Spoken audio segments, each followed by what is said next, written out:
Câmara de Vereadores de Balneário Camboriú. TV e Rádio Câmara. Escola do Legislativo. Olá, seja bem-vindo a mais um Pensando Balneário Camboriú. Em nome do presidente da Câmara, vereador Marcos Curtis, do presidente da Escola do Legislativo, vereador Gelson Rodrigues, agradeço a presença de todos. Estou hoje aqui com a Karine Gomes, que é vice-presidente do COMPA. O nome é imponente, mas o que é o COMPA e qual a finalidade dele em Balneário Camboriú? Bem-vinda, Karine. Obrigado, João. Obrigado por esse convite e já de antemão parabenizo pelo excelente trabalho. Esse projeto é de encher os olhos. Meus parabéns. O COMPA é o Conselho Municipal de Proteção Animal de Balneário Camboriú, né? Ele foi criado em 2016, mas, de fato, ele começou a existir a partir de 2017. Por sinal, o que motivou foi uma reunião que aconteceu aqui na Câmara de Vereadores na época. E, a partir daí, foi feita a eleição, né, da mesa diretora do COMPA e nós iniciamos os trabalhos efetivamente em meados de julho, agosto de 2017. Então, o COMPA, como conselho, ele possui membros do governo, né, e membros da sociedade civil organizada. Nós temos representante da OAB no COMPA, de ONGs, né, é feito um edital de tanto em tanto tempo para as ONGs que querem e desejam participar do COMPA, ter uma cadeira no COMPA. Elas se inscrevem nesse edital, né? Atualmente, nós temos duas ONGs, temos a ONG Viva Bicho inscrita e temos o ICO, o Instituto, que é o nosso zoológico, né? Muitas pessoas não sabem que o zoológico de Balneário Camboriú é uma ONG. Então, o Conselho ele tem o objetivo, né, de participar e promover políticas públicas, né? Então, a gente, na prática, além disso, a gente também intermedia soluções de muitas situações que acontecem na causa animal. Nós também fazemos um meio de campo assim, entre os órgãos que precisam se conversar para que não exista retrabalho, né? Para que nesse nosso meio as atitudes, os trabalhos, os protocolos sejam organizados. Então, basicamente, é assim que o COMPA atua. Balneário Camboriú tem uma das legislações mais completas na questão da causa animal. São duas leis do ano de 2006, se não me falha a memória, 2005, 2006. É uma oriunda da Câmara de Vereadores. O Poder Executivo, na época, vetou cerca de 40% dos artigos daquela lei e juntou aqueles 40% e mandou com uma nova lei. Então, as duas se juntando fazem uma legislação extremamente completa sobre a questão da causa animal em Balneário Camboriú, incluindo a obrigatoriedade da chipagem, que para a época era algo assim extremamente inovador, hoje já é bastante comum, mas para a época era algo extremamente inovador, que fala do trânsito de pets nas nossas praias, que fala da responsabilidade, eu não sei se devo chamar de dono do pet, mas do responsável e tal.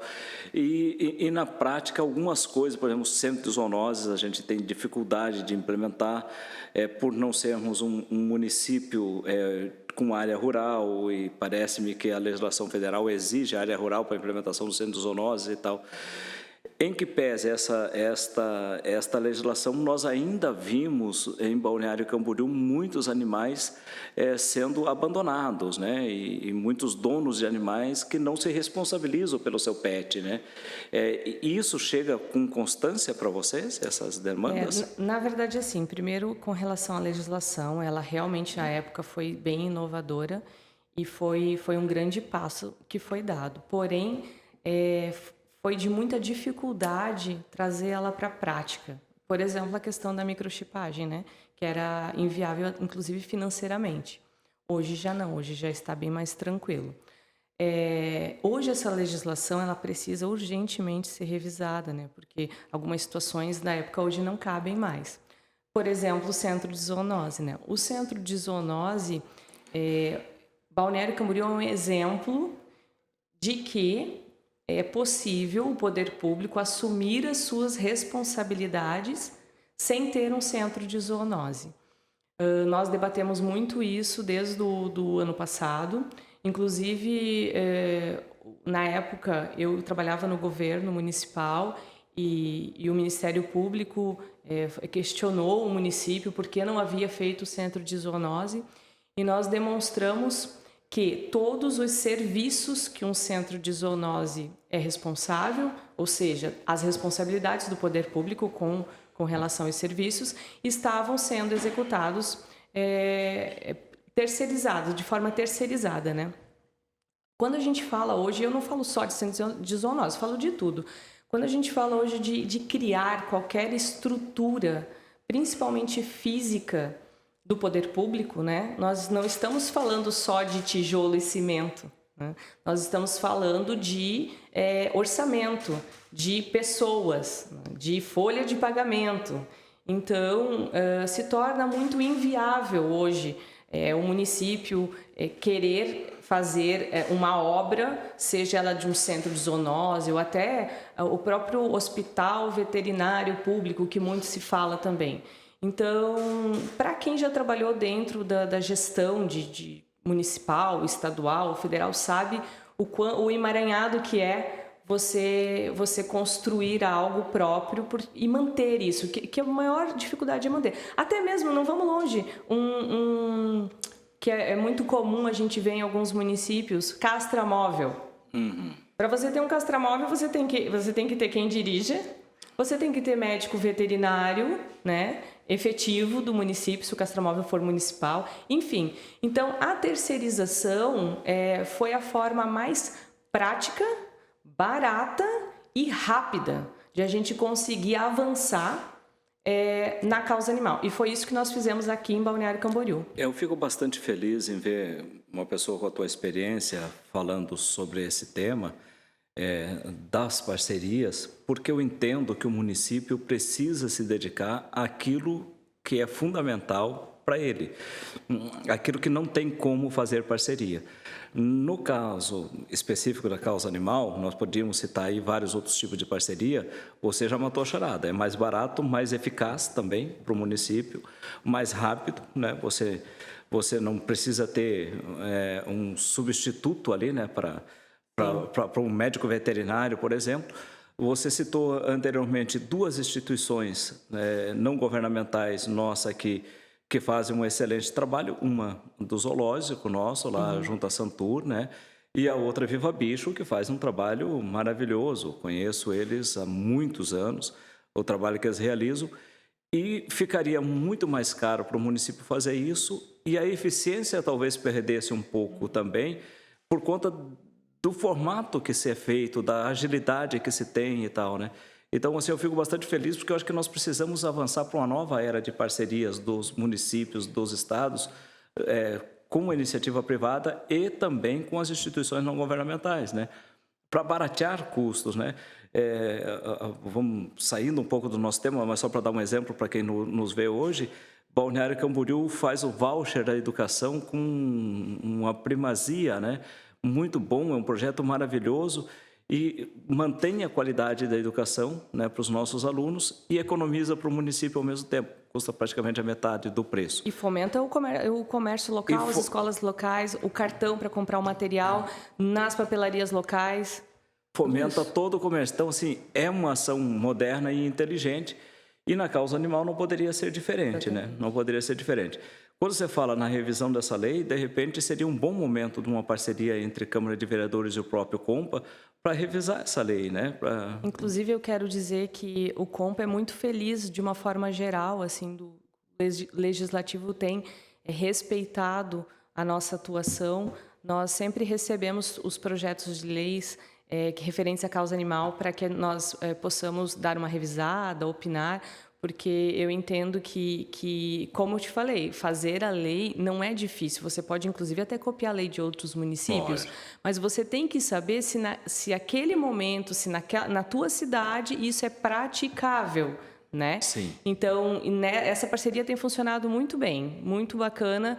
Os vereadores que enviaram os projetos para nós acataram as nossas alterações, né? E é algo que é muito dinâmico, né? Então, assim, a gente tem que sempre estar se adaptando a um momento, tem que estar revisando os procedimentos, revisando os protocolos.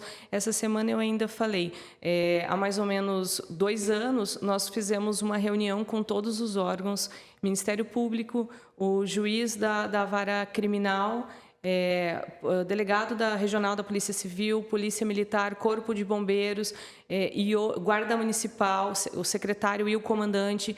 E hoje nós podemos perceber que todos os gestores mudaram. Então, essas semanas, inclusive, estava falando, nós precisamos remarcar essa reunião. E é nesse sentido que eu falo, que tudo é muito dinâmico. Então, olha a importância de quando você faz qualquer política pública, e principalmente no nosso caso da causa animal, porque nós vivemos num momento onde esta gestão abriu as portas para que nós pudéssemos desenvolver nesse tema. Então, nós evoluímos nos últimos 4 anos o que não foi feito, arrisco dizer, há 57. Então, nós conseguimos consolidar políticas públicas. O abraço animal hoje é uma lei. Então, eu duvido que um gestor venha e queira, né, revogar essa lei. Então, isso é muito importante. Quando projetos são legais, mas projetos têm começo, meio e fim, né? Mas programas não. Programas você tem que consolidar e ele tem que ser viável. Viável na prática, viável no orçamento. Não adianta também criar elefantes brancos, né, que não vão ser levados adiante. Enfim, então eu vejo esse sucesso nesses últimos 4, 5 anos. Assim, a criação de políticas que vão permanecer e vão, diante a esse dinamismo que eu falei, evoluir, né? Antes nós estávamos mesmo conversando sobre a pandemia. Quem imaginava há 2 anos, há 3 anos, que você precisava fazer 2 planos, um plano sem pandemia, um plano com pandemia, sim, né? Então, eu vejo que hoje, assim, o planejamento para o futuro, ele vai ter que sempre estar sendo feito de forma mais curta, né? Vamos planejar algo para o ano que vem, um objetivo para daqui 5 anos, mas metas para o ano que vem. Sim. Para a gente conseguir... Você tem que readequar, né, o pensamento, né? Exatamente. Karine, eu lembro que há uns anos atrás, primeiro que o animal não era chamado de pet, né? Segundo que você não tinha um conceito de muito amor, né? Até alguns anos atrás. Poucas pessoas tinham amor pelo bichinho, tinham cuidado com ele. Tratava assim, né? Tem lá, eu gosto de ver ele, eu gosto de dar uma passada de mão nele de vez em quando, né? No caso de um cachorrinho, vamos pegar um cachorrinho como exemplo. Tivemos uma nova fase muito, muito forte de comercialização muito forte de animais, né? Que aquilo tinha virado um comércio, né? Pet shops, de venda de animais muito forte, a pessoa levava para casa, dava aquilo como presente, aquilo chegava algum momento, o petzinho já não agradava mais aquela família, era de alguma maneira ou outra descartado da família. E nós temos um novo conceito que vem de alguns anos para cá ganhando muita força, né? Que é justamente o pet ser um membro da família, ser uma pessoa... uma pessoa em animal, né? Não querendo lembrar do nosso ex-ministro lá da época do Collor, né? Que falava que cachorro também é gente, né? Mas é mais ou menos esse o sentimento hoje, né? Na época, isso virou a frase dele foi entendida de uma forma tão negativa, né? Ele virou um motivo de piada por muito tempo. E ele estava prevendo o futuro, na verdade. E ele estava prevendo o futuro. Hoje o tratamento, não que o cachorro seja um ser humano, o gato seja um ser humano, mas o tratamento que se dá, o respeito que se tem e que se está crescendo muito com os animaizinhos, é isso, você ter um animalzinho que você respeita ele como um indivíduo, né? Um indivíduo não ser humano, mas um indivíduo que merece ter todos os cuidados e todos os respeitos de outro indivíduo qualquer da sociedade, né? Ele cada vez está sendo mais incluído na nossa sociedade. Essa impressão é verdadeira ou não? Nós temos muita gente maltratando e tal? Não, ou os dois têm validade? Na verdade, assim, claro que é verdadeira. Eu não tenho dúvidas disso, que é verdadeira. E não só a cultura em geral, mas isso já tem reflexo no próprio judiciário, né? isso tem reflexo nas práticas das próprias políticas, enfim, isso avançou muito. Aí é que os maus-tratos ficaram mais evidentes. Na verdade, os maus-tratos sempre existiram. É igual a violência contra a mulher, por exemplo. Sim. O problema é que a gente fala que muitas pessoas não denunciam, Sim. né? E com os animais era a mesma coisa. A violência sempre existiu, mas Ninguém não dava era. bola, né? Ninguém dava bola, não era denunciada, não era visto como algo que deveria ser punido, Sim. né? É claro, sempre tivemos os ativistas, mas enfim, hoje não. Hoje a comoção é maior, né? E isso é bacana porque sai debaixo dos panos. E hoje a gente tem números aí para falar sobre ocorrências de maus tratos, né? Aqui em Balneário, depois da criação do Abraço Animal e dessa articulação com a Polícia Civil, com a Guarda Municipal e com o próprio MP, Judiciário e PM e Corpo de Bombeiros, nós temos um protocolo onde a entrada dos chamados, quase todas são feitas pela Guarda Municipal e a Guarda faz os atendimentos. Então, a gente consegue hoje evidências disso, mas isso sempre existiu, sempre existiu. E essa questão de ter melhorado muito foi também avanço de muitas pesquisas que explicam por que isso aconteceu. Eu li outro dia uma reportagem que universidades no Japão viram que no nosso cérebro o lugar que ama um filho, o lugar que ama um ente muito querido, uma pessoa muito querida, é o mesmo lugar que você ama um animal. Então, é por isso esse sentimento hoje que muitos casais, como eu, por exemplo, né, eu e meu marido, optamos por não ter filhos e temos nossos filhos pets, né? Sim.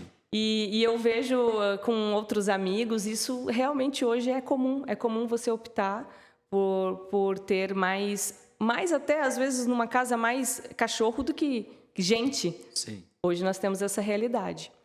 Então, graças a Deus, cada vez mais nós estamos trabalhando na questão educativa, né? Educação é que sempre vai fazer toda a diferença. É verdade. Eu lembro do primeiro cachorrinho meu, piloto. Eu tinha 4 para 5 anos quando eu fui... Na época era comum, né? Década de 70. Eu fui com meu pai num matador. Matador, que lá carneavam lá no interior, porco, boi e tal. E tinha acabado de nascer uma ninhadazinha de cachorro. E tinha lá um cachorrinho que eu me apaixonei na hora por ele. E eu voltei algum tempo lá, todas as semanas, para cuidar dele, até que ele desmamasse para mim poder levar para casa. Foi o cachorro que me acompanhou para a vida toda. E o que me lembra, que me marca muito da minha lembrança de infância dele, é o fato dele saber exatamente a hora que eu chegava da escola, que eu descia do ônibus da escola, e ele estava no ponto de ônibus, que era umas 2 quadras da minha casa, me esperando eu chegar da escola. E ele me levava até o ponto de ônibus também. Quando eu subia no ônibus, eu via do ônibus ele voltando para casa. A hora que eu chegava, ele estava ali me esperando. Então, assim, é um amor tão gratuito, né? E a inteligência do animal, né? E aí, sem falar nisso, né? Nós vimos agora, recentemente, também faz uns 15 dias, agora não me deixa errar, mas é um país na Europa, reconheceu alguns animais marinhos, né, o polvo, a lagosta, como seres sencientes. O que isso significa, né? Que eles sentem dor, são inteligentes, têm sensações. Então, eles proibiram o cozimento da lagosta viva, eu vi essa matéria também. O cozimento vivo e a decapitação, né? Sim. Então, na verdade, todos os animais são sencientes, mas ainda é algo, olha, veja bem, já avançamos, mas ainda é algo que temos que avançar. No Brasil, hoje, só é reconhecido o cachorro e o gato. Sim. Né? Então, pode ver que a maioria das legislações, elas são pontuais mais para cachorro e gato. Então, uma coisa que dificulta muito a nossa militância na causa animal são as pessoas que são muito extremistas, sabe? Eu me lembro quando o Aquário veio aqui para Balneário Camboriú, né? Isso foi um impasse nas pessoas que militam, nos ativistas da causa animal, que os animais iam ficar lá trancafiados nos recintos, que seriam retirados da natureza. É o mesmo pensamento que muitas pessoas têm do zoológico, por exemplo, né? Então, eu sempre oriento que as pessoas se informem. A informação é muito importante para não sair falando abobrinhas, né? Eu vejo assim que às vezes essa loucura das pessoas que defendem qualquer causa acaba descredibilizando a causa que elas defendem. Sim. Então, na época, eu procurei o pessoal do aquário que estava vindo e nós debatemos vários pontos e eles não só explicaram tudo, como, por exemplo, não retiram animais, são animais que se reproduzem em cativeiro. Pelo contrário, eles recebem animais que foram apreendidos de maus tratos. Né? As lontras, por exemplo, que estão lá, né? Como elas viviam antes, elas viviam em gaiolas. E elas tinham uma banheira de criança para poder se molhar. Muito provavelmente e não agora ali sobreviveria na elas natureza. estão, com certeza. E agora ali elas estão num tanque enorme. Sim. Então, assim, procure ter informação. O próprio zoológico, como a gente falou, né, recebe todos os animais silvestres que são resgatados e apreendidos. Quando a Guarda Municipal faz o resgate de um animal silvestre, por exemplo, atropelado, que é muito comum, tivemos um caso bem pontual de um cachorro do mato ali do Morro de Estaleiro. Ele passou 10 meses se recuperando lá no zoológico e nós estávamos muito apreensivos se ele iria conseguir voltar para a natureza. E foram feitos todos os testes e 10 meses depois foi feita a soltura dele. Então, assim, a primeira coisa que se faz quando o animal se recupera é isso, é tentar devolver ele à natureza. Ele só fica se realmente ele não tem como... E como a história mudou... Eu tenho uma casa numa praia perto de Florianópolis, Seada do Brito. Lindo lá, por sinal, né? Linda aquela região, né? E lá a gente tem uma pequena comunidade lá e tal. E de vez em quando aparece uma cobra, né? Há anos atrás, o comum, vamos lá e mata a cobra, né? Agora não. Esses dias apareceu uma do lado de uma casa, a gente foi lá, tirou a cobra, colocou ela do lado do mato, bora. Né? Então, nunca ninguém foi picado por uma cobra. Né? Ela aparece só em épocas específicas do ano. Né? Daí tem épocas que aparece o lagarto, tem épocas que aparecem os passarinhos de tal jeito, depois de outro e tal. Você está invadindo aquele espaço deles. É isso que eu ia falar. Então nós que estamos ocupando o espaço deles. Nós estamos ocupando o espaço deles, aí nós vamos lá e vamos matar o bichinho. Quer dizer, além de eu ocupar teu espaço, ele não morra porque eu ocupei teu espaço. Né? Então... Essa questão de matar cobra e matar gambá, ainda é muito comum, infelizmente. Então, assim, mais uma vez, a educação que a gente tem que levar. Muitas vezes a criança ensina os pais, né? Sim. E além de tudo, é crime. É crime. Se você for pego hoje no flagrante, dando, como se dizia, paulada numa cobra, né? Você vai ser preso. Então, matar animal silvestre é crime. Mas é aquela lei que às vezes as pessoas ignoram, né? Que nem mutilação. Mutilação é crime. Cortar a orelha do pitbull é crime. Né? Cortar o rabo do cachorro é crime. Se não tiver, claro, uma indicação... que nem é muito comum o pug e o bulldog, eles têm muita doença de pele, muita no rabo, na dobra do rabo. Então, muitas vezes tem uma indicação para retirada, né? Mas é médica, né? Indicação médica. Cortar, existe um corte limite da asa dos pássaros que são criados em casa, das calopsitas, que é mais comum, né? Onde você corta a pena, não corta a asa, corta a pena até determinada altura, eles dão voos rasantes, mas eles não mutila a asa, né? É muito comum corda vocal de cachorro que faz barulho. Então, assim, às vezes até por decisão da justiça, né? Que eu acho um absurdo. Precisamos que fique claro isso. É crime. Cachorro na areia da praia. Cachorro na areia da praia hoje é um problema maior das pessoas do que dos cachorros em si. Quando eu digo das pessoas, é da consciência das pessoas, sabe? Eu quero que um dia fique muito lindo nós termos um parquinho, uma prainha de cachorro. Essa seria a minha segunda questão. Mas hoje... Isso não é possível porque as pessoas não têm consciência. Elas não têm consciência nem para o horário do passeio, quem dirá para levar o cachorro na praia.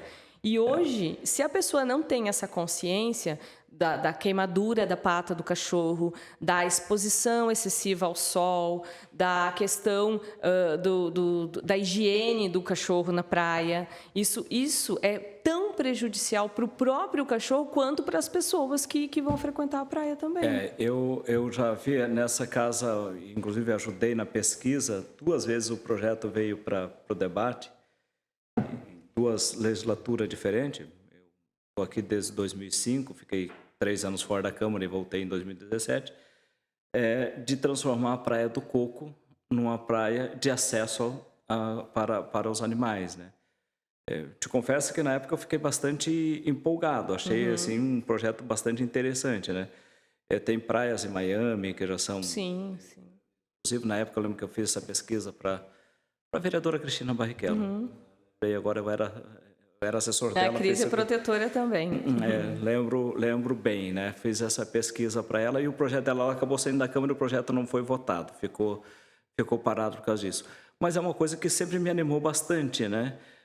Você ter regras, né? A cidade hoje tem uns dog park e tal, né? Acho muito bonito. Mas você ter regras também e poder ter um espaço para que naquela praia você possa ir brincar com seu pet e tal, né? E tentar fazer com que as pessoas entendam, né, a necessidade de se educar, né? De juntar as fezes, de tudo isso. Amadurecer.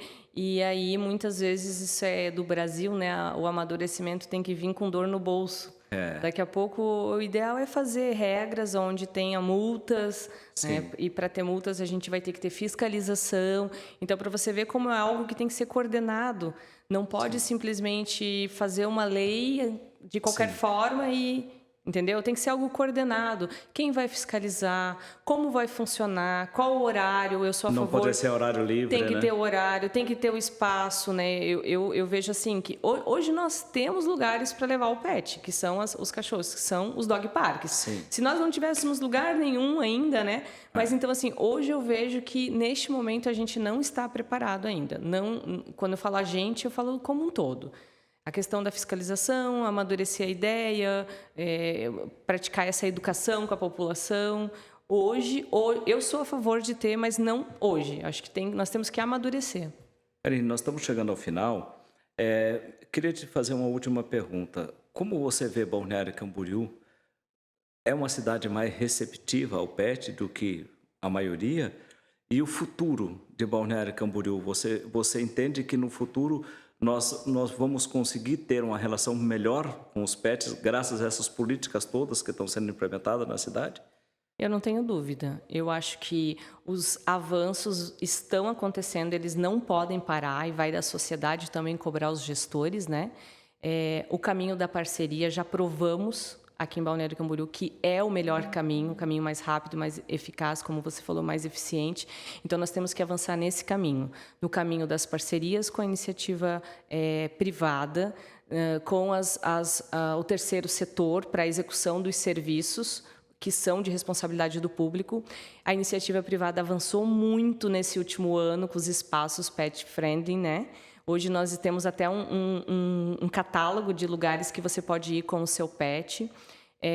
Eu penso que no futuro teremos o espaço na praia para os cachorros, né? Teremos essa questão da educação melhor em Balneário Camboriú. Vejo que vamos avançar também na questão dos espaços públicos, dos dog parks. Já temos aí mais 2 que estão planejados para acontecer. A melhora na legislação, né? Já foi protocolado na Câmara recentemente uma revisão da própria legislação atual de maus tratos, que na prática a gente vem vendo como ela foi e aí agora vai ajustando esse dinamismo que a gente falou. O cão comunitário, avançamos na legislação, temos que avançar ainda mais na prática, como funcionar melhor a questão dos cães que vivem nas ruas e tem as pessoas que cuidam. E castração. Isso, nós não paramos de fazer mutirões de castração. Então, eu acho que nós temos que atuar melhor nos bairros onde tem os focos. A gente já identificou que muitos que a gente agenda a castração, não tem como levar. Às vezes a pessoa tem que escolher, é o orçamento dela, ela vai dispensar, ela já não tem dinheiro para castrar, ela vai dispensar, como que ela vai levar? Ela vai de Uber? Então, aí nós estamos andando com uma parceria com o vereador Vitor, ele solicitou uma emenda para que o Abraço Animal ganhasse um veículo que vai fazer esse trajeto de taxi dog, como se fosse taxi dog, pelo Abraço Animal. Então, à medida que os gargalos vão aparecendo, nós vamos unindo forças, o executivo, a sociedade organizada, o privado, a Câmara, os vereadores, e a gente vai achando as soluções e vamos executando. Balneário Camboriú tem um potencial para daqui 1, 2, 5 anos já é exemplo em Santa Catarina. Nós recebemos visitas de muitos municípios para ver como a gente fez aqui a guarda ambiental funcionar com relação à causa animal, enfim. Então, tem potencial para ser referência nacional de políticas públicas relacionadas à causa animal. Só temos que continuar nesse engajamento de todos os órgãos envolvidos, que é isso que eu não tenho dúvida, isso que fez toda a diferença aqui na nossa cidade. Eu quero agradecer a tua presença, Karine. Foi um bate-papo excelente para a gente poder ter aí esse pontapé inicial, né? Como vocês sabem, o projeto Pensando Balneário Camboriú, a finalidade dele nós estamos no ano que vem, no final do primeiro semestre, lançando o livro, e esse bate-papo vai ser depois escrito as ideias aí pela Karine, e nós vamos estar disponibilizando também através de um livro, além da exibição dos nossos programas toda segunda-feira às 8 horas da noite, para vocês poderem acompanhar cada segunda-feira um tema diferente. Em nome do presidente da Câmara de Vereadores, vereador Marcos Curtis, do Gelson Rodrigues, o presidente da Escola do Legislativo, agradeço a Karine Gomes a sua disponibilidade e a cada um e cada uma de vocês que nos acompanhou na noite de hoje. Obrigado e até a próxima. Você acompanhou a Escola do Legislativo. Câmara de Vereadores de Balneário Camboriú. TV e Rádio Câmara.